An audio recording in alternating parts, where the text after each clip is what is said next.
Okay, so picture this. A US president takes office, and the entire nation is basically bracing for a total disaster. We're talking about a man whose whole career was built on political back-scratching and corruption, and now he's suddenly in the most powerful job in the world. Well, that man was Chester A. Arthur, and his story is, without a doubt, one of the wildest turnarounds in all of American history.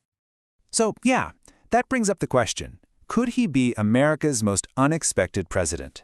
I mean, his journey from being just another cog in a corrupt political machine to a genuine champion of reform is so dramatic, it honestly sounds like something out of a movie. And I'm really not exaggerating here. When he stepped into the presidency in 1881, people were legitimately scared. Everything, and I mean everything in his past pointed at him just doubling down on cronyism and corruption. Why would anyone have thought differently? All right, so let's dig into why people were so worried. His background wasn't just a red flag. It was more like a giant, flashing neon sign that screamed, "This presidency is going to be a disaster." I mean, just look at this resume, right? He only became president because of the absolutely tragic assassination of James Garfield. He'd never actually been elected to a major office himself. His entire career was basically spent as a loyal foot soldier for New York's notoriously corrupt political machine. This is not what you'd call a reformer's track record. To really get Arthur, you have to understand something called the spoils system. The idea was super simple. You help me win an election, I give you a government job. Were you qualified? Didn't matter. Loyalty was the only thing that counted. This was the world Arthur not only lived in, but thrived in, a world of favors and backroom deals. And this quote just nails the mood of the country at the time. The guy who had mastered the spoils system was now running the whole show. What could possibly go wrong, right? Well, as it turns out, just about everything they expected to happen was completely wrong. And this is where the story takes a massive, shocking turn. Once he was in the Oval Office, Arthur didn't just kind of change course. He completely blew up his past and defied every single expectation anyone had for him. I mean, this slide really says it all. The country was expecting him to reward his political buddies. Instead, he fought against corruption. They thought he'd expand the spoils system. Instead, he pushed for hiring based on merit. They expected a party puppet. He turned out to be a surprisingly independent president. So, what was the turning point? It all comes down to this one incredible act, his signature achievement. If you remember only one thing about Chester Arthur, it has to be the Pendleton Civil Service Reform Act of 1883. This law was a direct attack on the very system that had made him who he was. So how'd it work? It was actually pretty straightforward. First, federal jobs would now be given out based on merit. You had to prove you were qualified by passing competitive exams. No more political favors. And this is so important. It made it illegal to fire government workers just because their political party lost an election. And this is why it's still so important today. This single law basically tore down the old spoils system and built the foundation for the professional, non-political civil service we have in the United States. It was a massive, seismic shift in how American government works.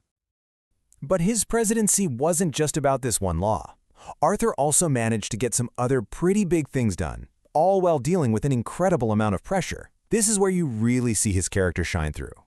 He really pushed for the creation of a new, modern navy, getting rid of old wooden ships and building a fleet of steel warships. This was huge for America's future as a world power. And he wasn't afraid to stand up to his own party either. He vetoed this huge spending bill that was just packed with wasteful pet projects, which earned him a lot of respect. But man, none of this was easy. His own Republican Party was basically at war with itself. The public was still deeply suspicious of him. He was dealing with really tough, heated debates on immigration, and get this, on top of all of that, he was secretly fighting a fatal kidney disease that was slowly killing him the entire time. So, when you put all of that together, what do you make of his legacy? Well, it's definitely a complicated picture. You've got these incredible, history-changing achievements right alongside some really significant failures. This table kind of lays it all out. The positives are enormous, restoring trust in government, creating a modern civil service, and beefing up national defense. But the negatives are serious too, especially his signing of the Discriminatory Chinese Exclusion Act and his failure to do more on civil rights. His reforms were a massive step in the right direction, but they didn't fix everything. And we have to be really clear about this one. The Chinese Exclusion Act of 1882, which he signed into law, was a deeply racist and discriminatory act. It banned nearly all immigration from China and is a major, undeniable stain on his legacy. Now, there is a bit of context here that's important. He actually vetoed an even worse version of the bill first, one that proposed a 20-year ban. But the political pressure was just immense, and he ended up signing a revised, though still awful version. It shows how complicated the politics were, but it definitely doesn't excuse the law itself. But when you look at the whole picture, his greatest positive impact was probably this. He took the presidency, an office that was drowning in cynicism, and he helped restore people's faith in it. He proved that a leader could rise above the dirty politics and put the country first, even if it meant turning his back on the very system that created him. So, the takeaway here is pretty simple, but really powerful. Chester A. Arthur, the guy nobody wanted and nobody trusted, walked into the White House under this massive cloud of suspicion and walked out having fundamentally changed the presidency for the better. Which leaves us with one last big question to think about. Can a person's entire legacy really be redefined by one powerful turn toward doing the right thing?